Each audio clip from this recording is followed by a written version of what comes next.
Sami Dagam Professor Skel Gabbisaa dabalatee paartileen siyaasaaf dhaabbileen siivilii furmaanni dhibdee Itoophiyaa kan argamuun qawween osoo hin taane marii siyaasaa qaamota hunda hirmaachiseen jechuun gareewwan Itoophiyaa keessatti wal waraanaa jiraniif waamicha taasisaa turaniiti jiru.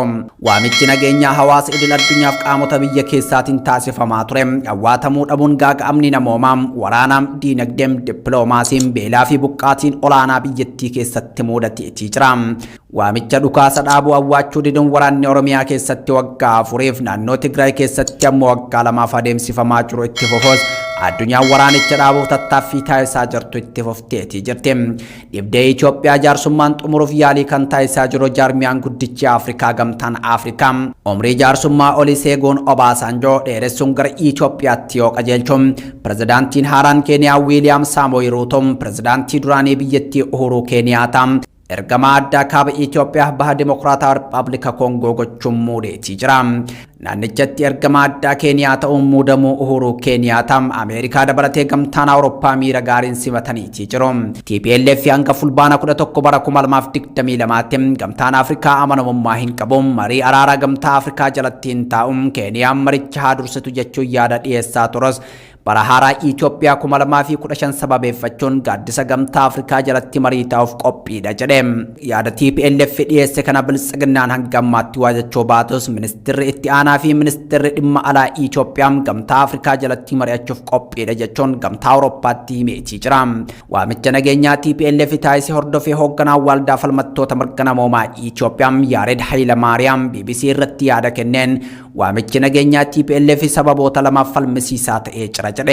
Sababa jalqabaa yookaan Yaared Hayilamaariyaam yeroo waamichi kun taasifamu waraanni adeemsifamaa jira. Waamichi nageenyaa fi waraanni akkamiin waliin deema kan jedhu yaachisaadha jedhe. Sababbiin biraa ammoo TPLF waamicha nagaa kan taasiseef adda waraanaatti miidhaan irra waan gaheef yeroo bitachuuf yaada jedhu kaa'e.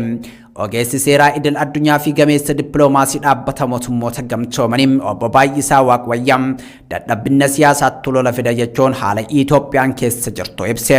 Seenaa Itoophiyaa keessatti lolte cabsitee jilbiiffachiiftee diina kee balleessita malee walqixa teessee karaa mariin haasofta kan jedhu hin jiru kan jedhan obbo Baay'isaa Waaqwayyam biyyattii keessatti marii rakkoo furachuun akka dadhabbinaatti ilaalama jedhu. Yeroo TPLF marii barbaadaa jirutti mootummaan ammoo jarattiin dadhabdee jirti. Kanaaf nagaa barbaadde itti fufnee cabsina yaadni jedhu dhagahamaa jira kan jedhu gameessa dippiloomaasii dhaabbata mootummoota gamtoomanii kun ammoo rakkinicha biyyattii keessa jiru hammeessa jechuun dubbatu. Garaagarummaa siyaasaa biyyattii keessa jiru mariin dhiphisuu caalaa waraana irratti xiyyeeffachuun humnoota siyaasaa Itoophiyaa gaagama namoomaa fi waraanaa hamaa lammiilee biyyattii irraan gahaa turuuf ammas gahaa jiraachuu dhaabbileen idil addunyaa ibsaa turaniitii jiru. Oduu keenya xumuraatiin pireezidaantiin Soomaaliyaa Hassan Sheikh Mohammad Ameerikaan loltoota Soomaaliyaa Eertiraa jiran gara biyyaa deebisuu keessatti akka gargaartu gaafatanii.